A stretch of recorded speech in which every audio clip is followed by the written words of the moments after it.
बिहार की राजनीति के उपज दो युवा नेता, एक का नाम चिराग पासवान और दूसरे का नाम तेजस्वी यादव। आज की जो हम बातचीत करने वाले हैं बिहार के भविष्य को लेकर बातचीत करेंगे। जी हाँ, अभी चिराग पासवान ने बिहार में गिर रहे लगातार पुलों के ऊपर जिस तरीके से प्रेस कॉन्फ्रेंस में मीडिया वालों से बातचीत करते हुए तेजस्वी यादव पर जमकर निशाना साधा है, उससे यह स्पष्ट जाहिर होता है कि चिराग पासवान अपने प्रतिद्वंदी जो तेजस्वी यादव हैं उनसे कहीं ना कहीं से टक्कर में है और कहीं ना कहीं से उनको पछाड़ते नजर आ रहे हैं। जी हां, समय समय पर वार पलटवार राजनीति का एक खेल है, आपको पता होगा। लेकिन चिराग पासवान की जिस तरीके से बढ़ता कद राजनीति में वो दर्शा रहा है कि तेजस्वी यादव अभी उनसे दूर नहीं है। लेकिन तेजस्वी यादव का एक दाव जो चिराग पासवान के ऊपर हमेशा भारी पड़ता है, वो कौन सा दाव है, इसके ऊपर हम बातचीत करेंगे।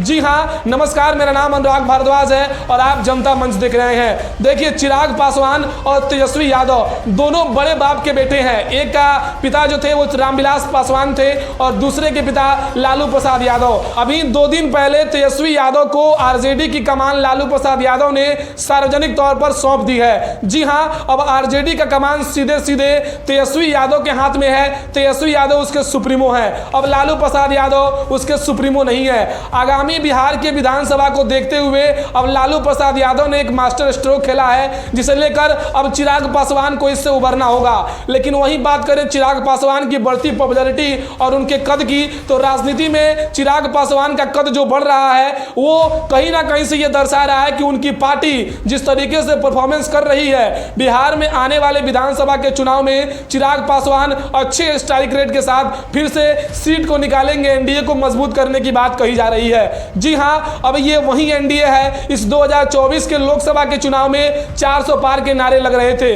लेकिन अब बिहार में 245 विधानसभा के चुनाव में अब कहा जा रहा है कि एनडीए 200 पार जाएगी। लेकिन क्या ये भी ओवर कॉन्फिडेंस में कम लाएगा या फिर बिहार तेजस्वी यादव के हाथ में चला जाएगा, ये समय रहते पता चल जाएगा। क्योंकि 15 अगस्त से तेजस्वी यादव भी अपनी एक विजय रथ यात्रा के तौर पर निकालने वाले हैं, ऐसे मीडिया में भनक आई है। लेकिन जिस तरीके से चिराग पासवान तेजस्वी यादव को जगह जगह पर मात दे रहे हैं, जिस तरीके से चिराग पासवान तेजस्वी यादव के ऊपर हमेशा हमलावर हैं और मीडिया वाले भी एक तल्ख सवाल पूछते हैं, तीखे सवाल पूछते हैं कि बताइए, तेजस्वी यादव कह रहे हैं कि इस सरकार में इतनी पुल गिर रही है, क्या विचार है आपका? इसके ऊपर तेजस्वी यादव के इस बयान के ऊपर चिराग पासवान कहते हैं कि देखिए, जो कारनामा हुआ है वो सब तेजस्वी यादव और उनके पिताश्री के कार्यकाल में हुआ है और ये जो कारनामा हुआ है वो इंडिया गठबंधन के कार्यकाल में हुआ है। हम तो वो हैं कि पुल गिरने के बाद इंजीनियर को सस्पेंड करते हैं, हम तो वो हैं कि पुल गिरने के बाद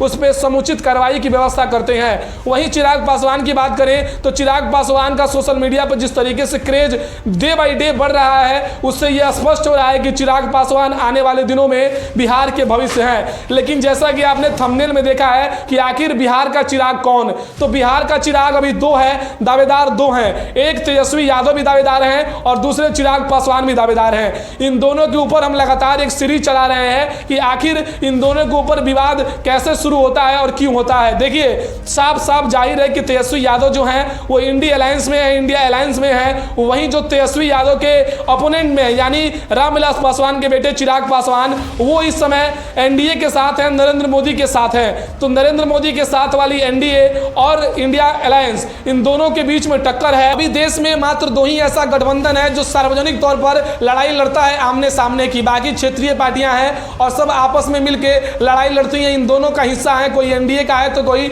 इंडिया अलायंस का है। तो चिराग पासवान का एनडीए में तो कद बढ़ रहा है, लेकिन इंडिया अलायंस में तेजस्वी यादव का कद नहीं बढ़ रहा है। जी हाँ, 24 सीटें बिहार में दी गई थी तेजस्वी यादव को इस चुनाव में, लेकिन 4 सीट जीतकर उन्होंने ये दर्शा दिया कि अभी उनके ऊपर उतना विश्वास नहीं जताया जा सकता है। वहीं चिराग पासवान की बात करें तो जिस तरीके से एनडीए ने उनके ऊपर दाव खेला और 5 सीटें दी गई और उनके वजह से उनके चाचा पशुपति पारस को साइड लगा दिया गया, दरकिनार कर दिया गया, एनडीए अलायंस से बाहर कर दिया गया। वहीं चिराग पासवान को 5 सीटें दी गई और 5 सीट जीतने के बाद चिराग पासवान ने अपनी मजबूती को, अपने दावेदारी को पेश कर दिया। और इसी को लेकर कोई राजनीतिक पंडित, जितने भी राजनीतिक पंडित हैं अलग अलग, वो सभी कह रहे हैं कि चिराग का भविष्य जो है वो एक अच्छा भविष्य है और एक राजनीति को देखते हुए दूर तक राजनीति में उनका अच्छा भविष्य है। वहीं चिराग पासवान के ऊपर अब लोग दाव भी खेल रहे हैं। अब एक पॉलिटिकल केवल नैरेटिव सेट किया जा रहा है कि चिराग पासवान बिहार में मोदी के हनुमान हैं और कहीं ना कहीं से ये फायदा जो है वो गठबंधन को मिलेगा, जो एनडीए गठबंधन है। क्योंकि इस नैरेटिव के साथ अगर चिराग पासवान को कहा जाए कि चिराग पासवान उनके हनुमान है, तो वाकई चिराग पासवान उनके लिए अपने सब कुछ न्यौछावर करने को तैयार है। लेकिन बिहार के चिराग कौन, तेजस्वी या रामविलास पासवान के बेटे चिराग पासवान, इनके बारे में आपके विचार कमेंट सेक्शन में। कौन बिहार का आगामी भविष्य होगा, बिहार का चिराग कौन होगा, आप अपने विचार कमेंट सेक्शन में बता सकते हैं। बहुत बहुत धन्यवाद।